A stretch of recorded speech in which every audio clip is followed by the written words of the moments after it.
हम अपने 10वीं वर्ग के छात्राओं के लिए जो लिखित प्रश्नोत्तर है सप्तम पाठ का नीति श्लोक का, उस श्लोक का तृतीय यानी तीसरा क्वेश्चन का जो उत्तर था उसको हमने पूरा नहीं कराया था। तो आज हमने वीडियो के माध्यम से आप लोगों को ये संदेश भी दिए थे कि हम आज के वीडियो हम आप सबों के पास पहुंचाएंगे। तो आइए आगे हम बढ़ते हैं और देखते हैं कि लिखित प्रश्नों का सप्तम पाठ जो है उसके लिखित प्रश्नों का 3 नंबर क्वेश्चन क्या है। तो देखिए यहाँ पे जो 3 नंबर हमारा क्वेश्चन दिया हुआ है वो है उदाहरण अनुसार वाच्य परिवर्तन करो। उदाहरण के अनुसार ही वाक्य को वाच्य में परिवर्तन करना है। तो वाच्य हम सबसे पहले जानेंगे वाच्य कितने प्रकार के होते हैं।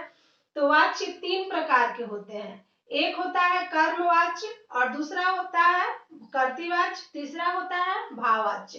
तो ये कर्मवाच्य से कर्तृवाच्य में और कर्तृवाच्य से कर्मवाच्य में बदलने का प्रश्न दिया है।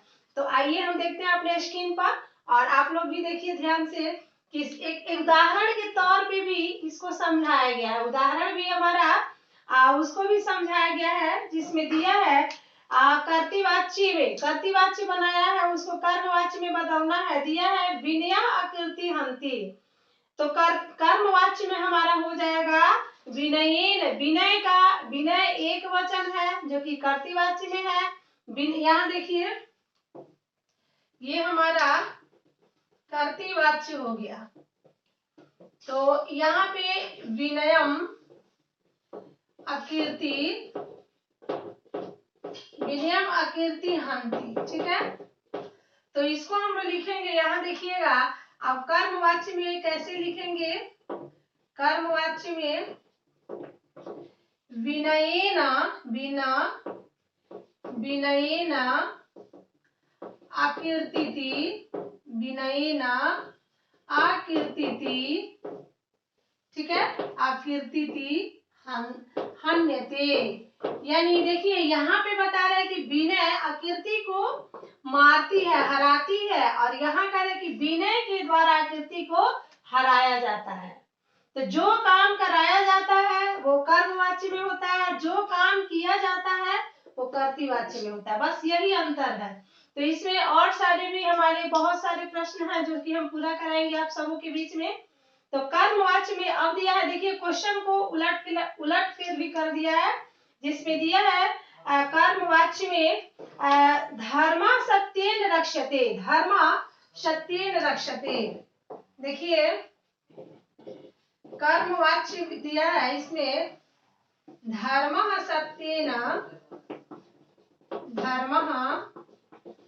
सत्येन रक्ष्यते रक्ष्यते। अब यहीं पे इसका बहुवचन हो गया है तो इसको हम लोग लिखेंगे धर्म सत्यम रक्षति। धर्म सत्यम रक्षति।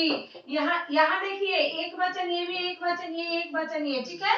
अब यहाँ पे जो धर्म एक वचन है सत्यन सत्य का बहुवचन हो गया और रक्षति का यहाँ जो दिया है ये बहुवचन हो गया, ठीक है। तो सत्य से धर्म की रक्षा होती है और धर्म सत्य के द्वारा धर्म की रक्षा की जाती है। यहाँ कर्मवाच्य से कर्तृवाच्य ये हो रहा है, कर्तृवाच्य ये हो रहा है कि धर्म सत्य की रक्षा करती है, ठीक है। लेकिन यहाँ कह रहा है कर्मवाच्य में कि धर्म से सत्य की रक्षा होती है, ठीक है। फिर हम देखते हैं अगले प्रश्नों को। ये क था, अब ये ख नंबर में देखिएगा। ख नंबर में दिया है पराक्रम अनर्था हंति। ये हमारा हो जाएगा कर्मवाच्य। कर्मवाच्य में टोटल हमको बना लेना है। कर्मवाच्य हो जाएगा पराक्रमणः। अब यहाँ पे कर्मवाच्य दिया है तो पराक्रमेण होगा। यहाँ पे पराक्रम नहीं होगा, पराक्रमेण अनर्था हंति। अनर्था हंति, ठीक है। यहाँ देखिए अब कर्तृवाच्य में देखिए कर्तृवाच्य में इसको हम क्या लिखेंगे। कर्तृवाच्य में लिखेंगे पहला जो क्वेश्चन दिया है ये हमारा कर्मवाच्य बना दिया, हम इसको कर्तृवाच्य में बदल दिए। कर्तृ जो हमारा कर्मवाच्य होगा उसका हो जाएगा पराक्रमः। पराक्रमः अनर्था हंति। तो हम कर्तृवाची इसका क्या बना दिए, पराक्रमेण अनर्थ हन्ति। ये हमारा कर्तृवाच्य। कर्मवाच्य में क्या हो जाएगा, पराक्रमण अनर्थ हन्ति। ठीक है, तो सेम इसका कर्मवाच्य का हम क्या बना दिए, कर्तृवाच्य भी उसी तरह बना दिए, यानी किसी काम को कराया जाना हमारा कर्तृवाच्य होता है। अब देखिए इसमें अगला जो क्वेश्चन है उसको भी आप लोग समझिए।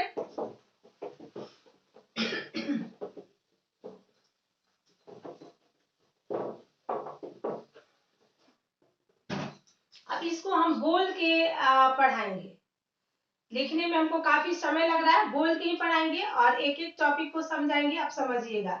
दूसरा दिया है क्षमया क्रोध हन्यते, ये हमारा जो कर्मवाच्य हो गया। ये प्रश्न दिया है उसमें हम बदलेंगे क्या, कर्मवाच्य से, कर्मवाच्य जो है वो है कि कर्मणा, क्या दिया है, कर्मणा। कर्मणा का मतलब जानते हैं आप लोग, सॉरी, क्षमा क्रोधम हम्यते, क्षमा क्रोधम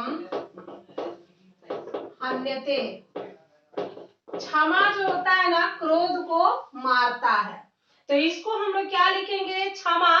यहाँ देखिए ये कर्मवाच्य है और कर्तृवाच्य हम क्या बनाएंगे इसका, कर्मवाच्य से कर्तृवाच्य में क्या लिखेंगे, क्षमा क्रोधम हन्ति, क्षमा क्रोध को मारती है। ठीक है, और क्षमा के द्वारा यहाँ बताया गया, क्षमा के द्वारा क्रोध को मिटाया जाता है या मारा जाता है। अब ग में दिया है योगः विद्या रक्षति, योगः विद्या रक्षति, तो इसको हम लोग क्या लिखेंगे, योगेन विद्या रक्षते, योगेन विद्या रक्षते। फिर घ में दिया है मृज्या रूपम रक्षते, मृज्या रूपम रक्षते, तो इसको हम लोग लिखेंगे मृजा रूपम रक्षति, यानी रूप उसका जो होता है ना, रूप हमारी सुंदरता ऐश्वर्य जो होती है ना, उसे जितना भी हम श्रृंगार करते हैं, स्वच्छ रहते हैं, उससे हमारी रूप की सुंदरता बढ़ती है। ठीक है, तो वही कह रहा है कि मृज्या रूपम रक्षते, रक्षते यहाँ पे क्या हो गया, कर्मवाच्य हो गया, रक्षते क्या हो गया, कर्मवाच्य हो गया, और रक्षति यानी कर्तृवाच्य हो गया। अब दिया है आचरण अलक्षणम हन्यते, आचरण से अलक्षण को मारा जाता है, आचरण अलक्षण यानी बुरी लक्षण को मिटाया जाता है या मारा जाता है, तो इसको हम लोग लिखेंगे आचार अलक्षण हन्ति, यानी अच्छे आचरण से बुरी आचरण को मारा जा सकता है। फिर है मया च ग्रंथ पठ्यते, मेरे द्वारा ग्रंथ पढ़ा जाता है, तो इसको हम लोग लिखेंगे अहम ग्रंथम पठामि, मैं ग्रंथ को पढ़ता हूँ। फिर दिया है छ में वयम वेद पठामा, वयम वेद पठामा, हम लोग वेद को पढ़ेंगे, तो इसको हम लोग लिखेंगे। अब यहाँ देखिए वयम का हो जाएगा अस्माभि, वयम का कर्तृवाच्य हो जाएगा अस्माभि। ठीक है, अस्माभि वेदम पठयन्ते, ठीक है ना, हम सभी के द्वारा वेद को पढ़ा जाएगा।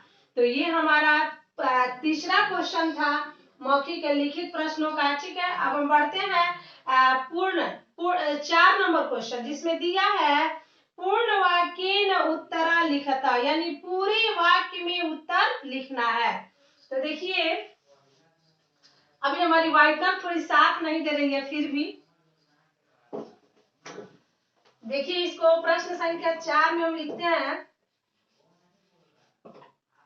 प्रश्न संख्या 4, जिसमें कह रहा है कि पूर्ण वाक्य न उत्तर लिखता, तो कह रहा है कि पुरुषेण के षड दोषा आतव्या, पुरुषों के कौन सा 6 दोष है जिसे वो मारता है, यानी पुरुष अपने लक्ष्य को प्राप्त नहीं कर सकता। यहाँ मारने का भाव जो है वो कह रहा है कि पुरुष अपने लक्ष्य की प्राप्ति नहीं कर सकता है, उसमें कौन सा 6 गुण होता है। तो देखिए बुरी आदत है, गुण नहीं है, यहाँ पे नीतिकार इस चीज को बुरी आदत बता रहा है। तो देखिए यहाँ पे कह रहा है पुरुषेण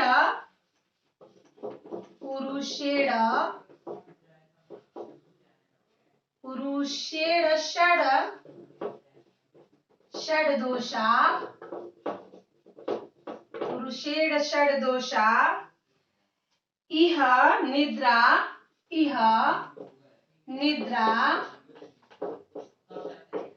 तंद्रा भय क्रोध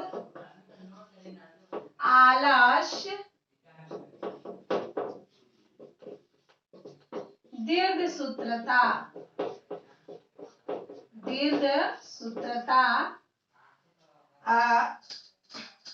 हातव्या। देखिए हातव्या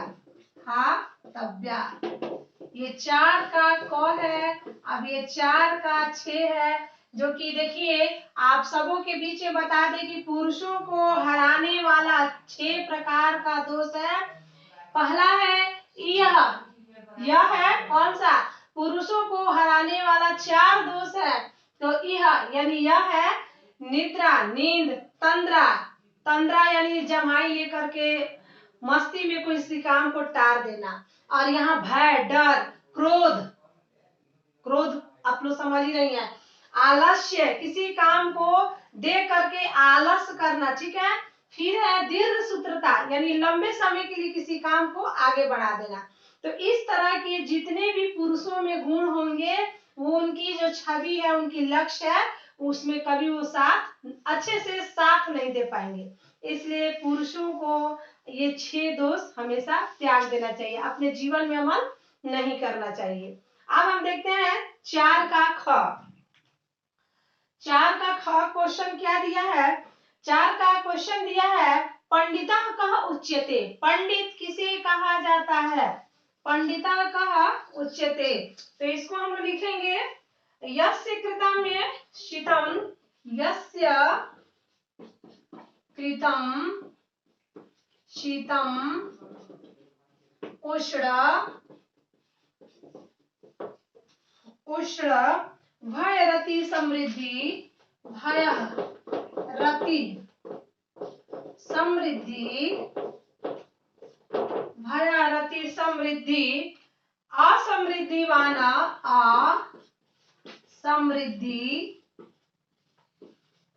वा न विघ्नन्ति सः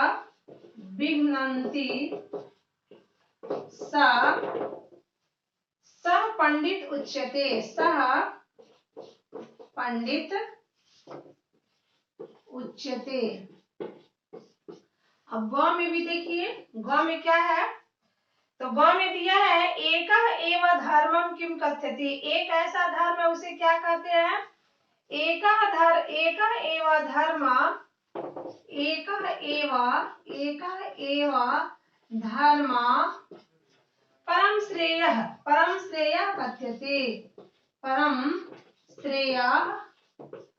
कथ्यते।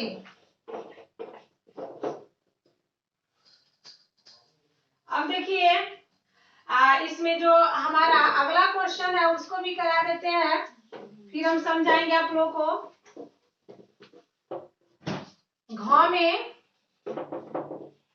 घ नंबर जो क्वेश्चन है 4 का घ, प्रश्न संख्या 4 का घ दिया है नरकस्य कानि त्रीणि द्वाराणि सन्ति। नरक के 3 द्वार कौन कौन है? तो इसको हम लिखेंगे नरकस्य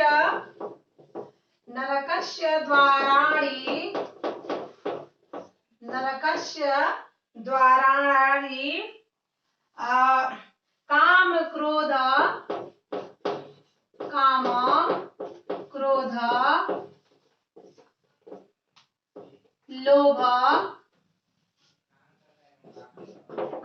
क्रोध लोभ, इतस्य त्रीणि द्वाराणि,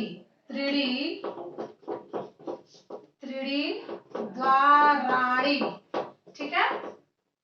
अब अंगा में देखिए, अंगा में क्या दिया है? अंगा में दिया है कस्य च वक्ता श्रोता च दुर्लभम। कस्य यानी किसके, देखिए कैसा वक्ता जो है दुर्लभ है, कैसा अप्रियस्य पथस्य, इसको हम लिखेंगे अप्रियस्य अप्रियस्य पथ्यस्य अप्रियस्य पथ्यस्य वक्ता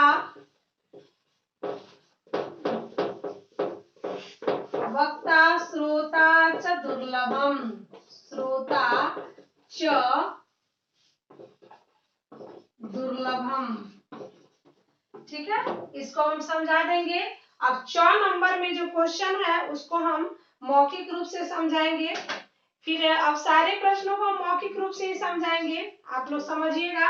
देखिए ये हमारा जो क्वेश्चन है ये 4 का ख कह रहा है। 4 के ख में प्रश्न दिया था पंडिता का युच्यते, पंडित किसे कहा गया है?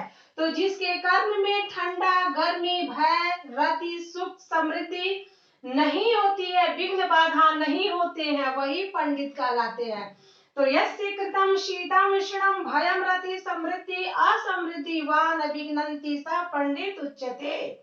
ठीक है, अब देखिए ग में जो दिया है उसको भी समझिएगा। एकः एव धर्म किम कथ्यते, एक ऐसा धर्म है जो दूसरों के प्रति समर्पित किया जाता है। तो एकः एव धर्म परम श्रेय कथ्यते, यानी जो दूसरों के लिए श्रेय माना जाए उसी का धर्म जो होता है परम श्रेय माना जाता है। ठीक है, अब देखिए घ में जो दिया है नरकस्य कानि त्रीणि द्वाराणि सन्ति, तो नरकस्य द्वाराणि काम, क्रोध, लोभ त्रीणि द्वाराणि सन्ति। यहाँ पे आप लोग थोड़ा संति लिख लीजिएगा, ये संति हमसे छूट गया है, संति। ठीक है, अब देखिए अब है अंगा में कह रहा है कि कस्य कस्य च वक्ता श्रोता च दुर्लभम, कौन कौन वक्ता जो है कैसा कैसा वक्ता यानी बोलने वाला व्यक्ति अप्रिय होता है। तो अप्रियस्य पथस्य वक्ता श्रोता च दुर्लभम। देखिए अप्रिय बोल के भी जो बर्दाश्त कर ले ऐसा व्यक्ति हमें दुर्लभ से ही मिलता है। ठीक है, बहुत लोग है कि अच्छे बातों से ही पिलक जाते हैं, अच्छे बातों को ही दुख मान लेते हैं, लेकिन अप्रिय बातों को बर्दाश्त कर ले वैसा व्यक्ति हमें भाग्य से ही, दुर्लभ से ही प्राप्त होता है। अब देखिए च में जो क्वेश्चन दिया है इस बोर्ड पे हम लिखे नहीं है, फिर भी स्पष्ट रूप से बोलते हैं, उसको सुनिएगा। च में दिया है स्त्रियः गृहस्य का उक्ता सन्ति, स्त्रियः गृहस्य का उक्ता सन्ति। तो इसको हम लोग लिखेंगे स्त्रियः गृहस्य, स्त्रियः गृह दीप्तित पुण्य महाभागा च पूजनीया उक्ता संति। देखिए स्त्रियों के विषय में जो है गृहस्थ लोग का क्या कहना है, यानी नीतिकार कहते हैं कि हमारी स्त्रियां जो हैं वो हमारे घर की लक्ष्मी होती हैं और उन्हीं से अच्छे अच्छे महापुरुषों का जन्म होता है, इसलिए हमें स्त्रियों का ध्यान हमेशा रखना चाहिए। और ये श्रेय जो जाता है पुरुषों का जाता है, चाहे वो किसी प्रकार का पुरुष हो, किसी प्रकार की स्त्री हो, उसे स्त्रियों का रक्षा करना उसका परम धर्म होता है। ठीक है, ये था हमारा अब 4 नंबर क्वेश्चन। अब हम देखते हैं आगे जो दिया है 5 नंबर क्वेश्चन जो दिया है उसको भी देख लेते हैं। निम्नांकित पद है एक एक वाक्य रचयिता। तो यहाँ पे जो बुक में आप लोग देखिएगा 5 नंबर जो क्वेश्चन है आप लोग के बुक से ही पढ़ेगा, एक एक शब्द दिया है उसे वाक्य बना लेना है। तो एक एक करके उच्यते यानी कहा जाता है, त्यजेत यानी त्याग देना चाहिए, बहुभाषिते यानी बकबक बोलने वाला, और विश्वसिते यानी विश्वास करने वाला, और वर्तते यानी है, विघ्नन्ति यानी विघ्न बाधाओं से, और रक्षा यानी रक्षा करते हैं। इस तरह से आप लोग वाक्य बनाइएगा और वो भी अपने बुक से बनाइएगा। पहले जब नहीं वाक्य समझ में आता है तो उसको हिंदी में बनाइएगा, फिर